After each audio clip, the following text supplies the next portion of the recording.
Selamat datang di podcast Cerita Hukum dengan Charlie dan Om Ompong.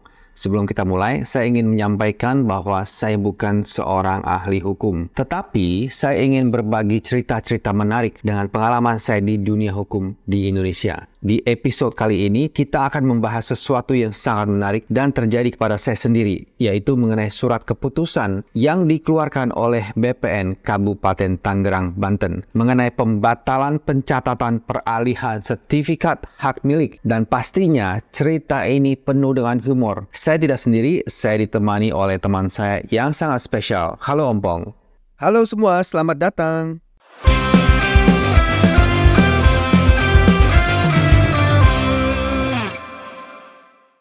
Ompong, kita punya cerita menarik nih tentang cacat administrasi di Badan Pertahanan Nasional atau singkatnya BPN. Kamu siap, Ompong? Siap Charlie, ayo kita mulai. Jadi, apa itu cacat administrasi? Apanya sih yang cacat? Kertasnya robek? Bukan begitu, Ompong.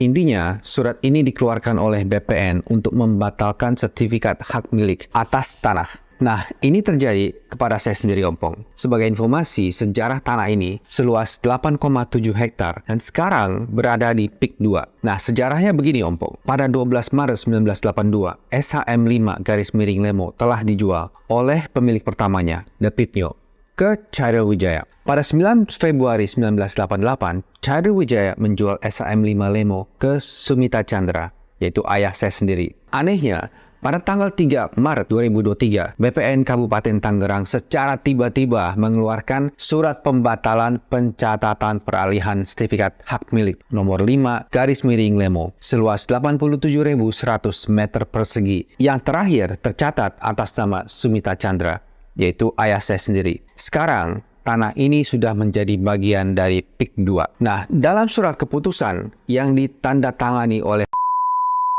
Kepala BPN Wilayah Banten pada saat itu, sertifikat hak milik nomor 5-Lemo atas nama Sumita Chandra yang sudah sebagai pemilik yang sah sejak 1988 sampai 2023 telah dibatalkan. Oh, jadi Kanwil BPN membatalkan peralihan haknya ya Charlie? Nah, Ompong, salah satu pertimbangan pembatalannya adalah adanya permohonan dari PT Mandiri Bangun Makmur. Itu anak perusahaan Agung Sedayu, Ompong. Dan putusan pidana pada tahun 1993. Dalam putusan tersebut dinyatakan bahwa dengan demikian akta jual beli nomor 202 adalah cacat hukum. Karena adanya cap jempol yang ada di dalamnya bukanlah cap jempol orang yang berhak. Wah, memasukkan cap jempol? Kayaknya tangan mereka licin banget ya Charlie.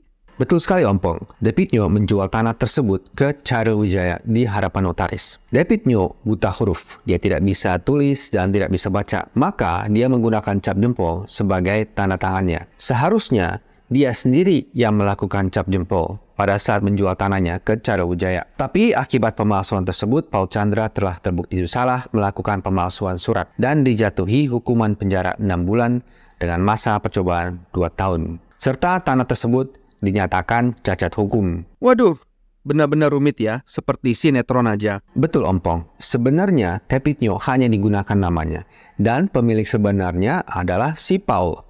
Nah, mungkin karena Paul berasa sebagai pemilik sebenarnya dan hanya menggunakan nama Depitnyo, maka Paul lah yang cap jempol.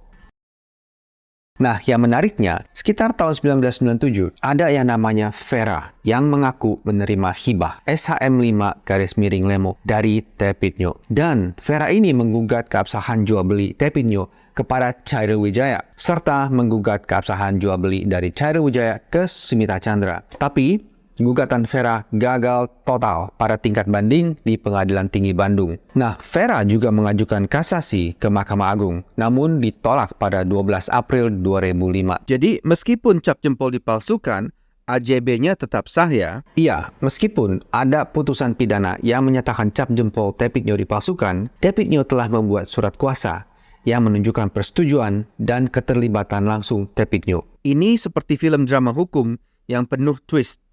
Charlie, apa yang terjadi selanjutnya? Nah, dalam putusan tersebut, hakim menyimpulkan bahwa akta jual beli nomor 202 pada tahun 1982 dan nomor 38 pada tahun 1988 adalah sah dan mengikat secara hukum. Bahkan putusan ini sudah dikuatkan oleh putusan kasasi dan putusan peninjauan kembali.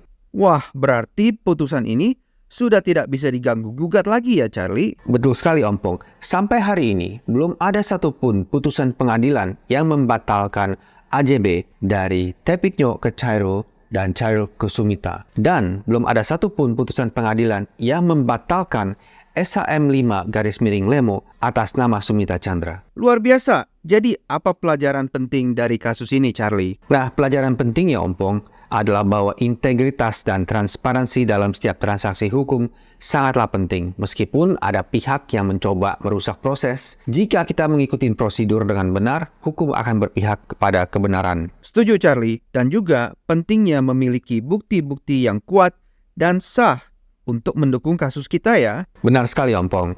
Dan yang tak kalah penting adalah memiliki tim hukum yang kompeten dan berpengalaman. Jadi, apa rencana kita selanjutnya, Charlie? Ayo, apa? Nah, Ompong, dalam episode berikutnya kita akan memaparkan detail kasus ini dan mengajukan pertanyaan kepada para ahli, termasuk pihak BPN sendiri. Jadi, jangan lewatkan episode selanjutnya ya.